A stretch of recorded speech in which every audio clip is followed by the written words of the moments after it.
Hello and welcome to this video on the aesthetics of bonsai, specifically the balance and proportion issues that you'll encounter as you get further into bonsai and try and achieve a higher level of outcome, that ever unachievable, unattainable, always just over the horizon kind of perfection that you want, but you can't quite put your finger on what it is that's missing.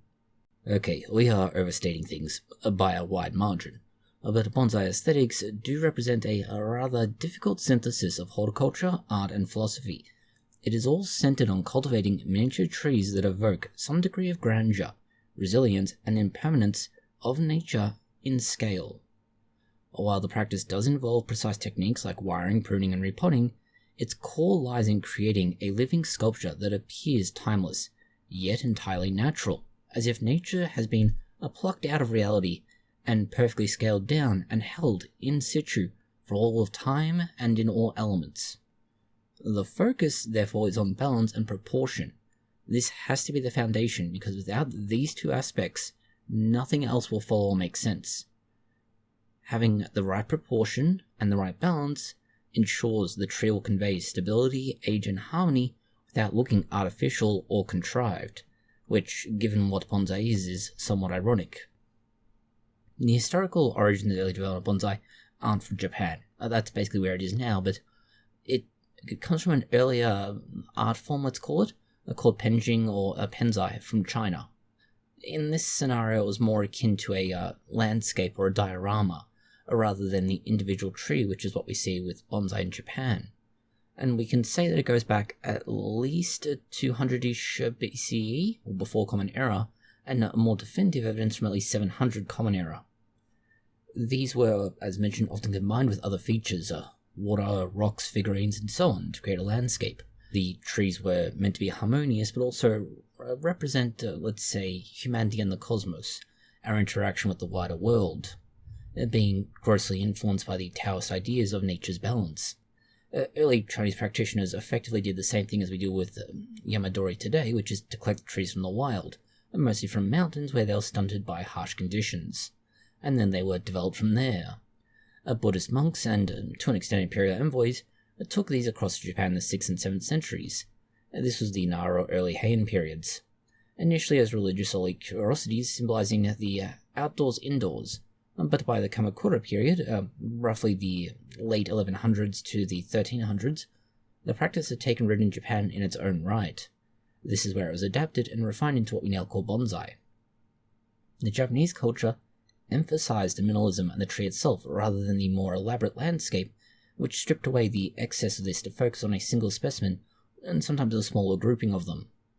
It's during the Heian period, and especially the Edo periods much later on, that bonsai spread from the aristocracy and samurai to commoners, becoming something more of a household or common art. The formal schools and styles also emerged around this time, codifying what was going on. This led to manuals, exhibitions, and, to an extent, a very clear-cut, not just hierarchy, but structure. This shift also marks a notable change in the philosophy of bonsai. It has developed and evolved over time, with Chinese penjing often including a narrative element, rocks as mountains, figures for humanity, and so on. Japanese bonsai, however, internalized the more Zen Buddhist principles, simplicity, shizen or naturalness, mindfulness, and the acceptance of impermanence. This was particularly true in the 14th through 17th centuries, where the aesthetics drew heavily from wabi-sabi, the Japanese worldview celebrating beauty in impermanence, transient, and quiet austerity. Deadwood features, like jin or shari, were used because they provided a degree of asymmetry. This also became prized for evoking the weathered mountain trees, mirroring the Zen-like embrace of life's fleeting nature and the fact that it does change. The core aesthetic principles emphasized balance and proportion as a result. Bonsai aesthetics were guided by flexible rules, more like guidelines, rather than rigid dogma, which allowed, to an extent, for artistic interpretation, while it aimed for an air of age and natural realism. The key overarching principles include no visible traces of the artist. The tree should look as if it was shaped solely by nature, visual depth and movement, and harmony between tree, pot, and display stand. Balance is never strict in its symmetry, which would end up feeling unnatural and static. Instead, it is often asymmetrical visual equilibrium, a dynamic stability where elements counterweight each other, like a mature tree resisting wind or gravity.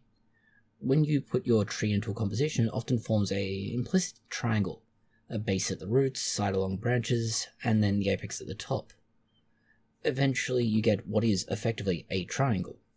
This creates a sense of grounded strength without tipping. The visual weight, that's the thicker trunk and base and denser foliage pads, are distributed in such a way to prevent the eye from being pulled off-center.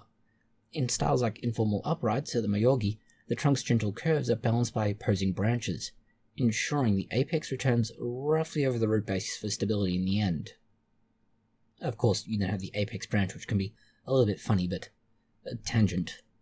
The proportion ensures every part scales, sort of realistically, to mimic a full-sized tree that's much more ancient than your specimen actually is. The key guidelines include things like trunk taper and height-to-thickness ratios. The trunk should be thickest at the base, which suggests age and anchorage, and taper gradually upwards. A common rule of thumb is that a tree height about 6 to 12 times the trunk's base diameter. Too tall and thin and it looks spindly. Too short and you don't really have much of a bonsai, you have initially a stick. Then you have the nabari or root flare. Roots radiate evenly around the base, kind of like buttresses in a church or a castle. This is in proportion to the trunk's girth. A strong nabari gives a grounding of the tree visually, and implies what could be considered centuries of growth. Branch placement and ramification give you the rule of thirds, or 1, 2, 3 branching. That is, you divide the trunk into thirds vertically. The first third is the heaviest branches and typically emerge 1/3 of the way up on one side. The second on the opposite side slightly higher, the third towards the back for depth. 1, 2, 3 going around on a horizontal level, but then you go vertically and you have the 1, 2, 3 rule again. Branches will inherently decrease in thickness and length as they go upwards, emerging on the outside of the trunk and curving for a natural, that's a terrible word to use for this, but a more implicative of nature and how nature just tends to do what it does, a flow. No two branches should be directly opposite or at the exact same height in most cases, and the foliage forms compact pads. This maintains the overall triangular shape that you need. If you want something rather more easy to use the golden ratio of 1.618. This is more often applied intuitively for dividing everything more harmoniously, for example branch spacing, pod to tree ratios, or trunk to branch thicknesses. It echoes a lot of what we see in nature, and interestingly enough, if you want to go down the rabbit hole of Fibonacci sequences, creating a sort of a pleasing asymmetry, while still seemingly at least somewhat symmetrical. This does create a perspective illusion, where finer ramification higher up tricks the eye into seeing a greater distance, as if this were a real landscape and you're looking out over a long view, somewhere further out. Then you have your formal uprights, the shokan, perfect symmetry in taper and balanced branches, yet there's subtle asymmetry in the foliage for life. If you were to overlay the golden ratio or triangle type figure, you would see the proportional harmony of everything here. The informal upright or the Myogi has the trunk's curving demand, precise counterbalancing of branches. Effectively, every time you see a curve that moves, let's say, out, away from the center line, and then back in, that curve has a branch coming out, which makes it look like that side of the tree now has more weight on it, but on the next level up, or the next level below, on the opposite side, there's always something counteracting it. This gives you an intentional rhythm, and that's why you need to use outside branching, because if you didn't have that, it just wouldn't look natural. Then you have the cascades or kengai. These have a dramatic downward sweep, which is balanced by a typically stronger, to an extent, upward counterbranch or apex, with the pot is elevated, let's say in most cases. The proportion prevents it from looking like it's falling down, but almost there. Then we have the nabari and taper in detail. If you look at them close up, you'll see how the root spread and the trunk's thickening creates a visual stability which implies age, even if your bonsai is only a few years old. For historical contrast, early Chinese painting often features a more elaborate landscape, with rocks and multiple elements, focusing less on the individual tree and more on the whole, almost diorama-like image. If you look at how this has changed over time, by the time of the Meiji Restoration, late 19th century, and especially post-World War II, Bonsai was more internationalized, and Japanese masters like, say, John Naka exported techniques to the West, while exhibitions, whether they're in the USA, in China, Japan, or anywhere else, globalized the art, with traditional Japanese philosophy, the Zen mindfulness, and the wabi-sabi embrace of imperfection remaining central. They have become less definitively binding. There's more of a caring for bonsai cultivation and patience mentality, more of a presence and mindfulness mentality, or even a respect for nature's slow process mentality that is applied now. But even with that as a consideration, it really is just a more, let's say, easily consumed version of the Zen mentality. But even if we, again, ignore those core issues, the reality is that in the, let's say, 2020s, if this video remains relatively current, the philosophy remains vibrant and evolving. The global market has grown significantly, driven by, say, wellness trends, urban gardening, and just the digital communities. The core idea of balance and proportion endures as a sort of universal guide, but contemporary artists have begun experimenting. Minimalist designs emphasize negative space, with free-form or abstract styles blending cultural fusions. Some have prioritized ecological sustainability or even therapeutic mindfulness over the more strict classical rules. Even in Japan and abroad, bonsai is viewed as a living meditation or environmental art, rather than necessarily being a strict art form. It's not, for example, like kendo, for instance, where you may have a very clear form you need to use, or the katas, the cuts.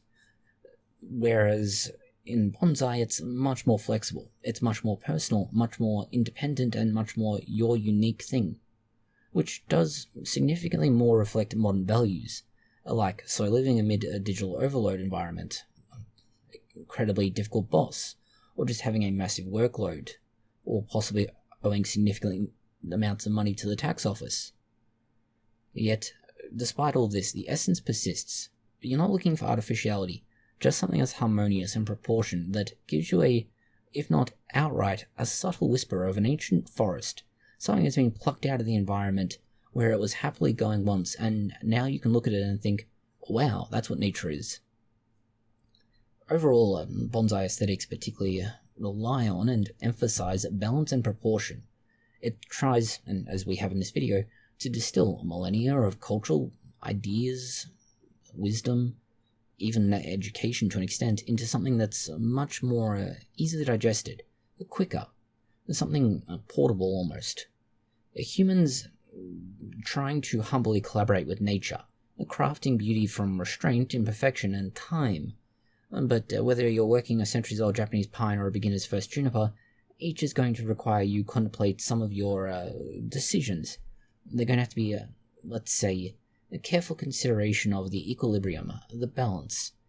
What do you do here, and how do you do this to achieve the result you're after without completely throwing off everything? Which may at times seem like it's just causing you more stress, but depending on how you approach the problem, it could be simply viewed as, again, a meditative exercise, or an execution of very specific actions in a very specific order and way. And that'll be part of the challenge you face when it comes to, let's say, trying to understand the bonsai aesthetic. Thank you for watching this video. If you found it interesting, consider liking, sharing, and subscribing. And please do post any comments, questions, or suggestions you have below.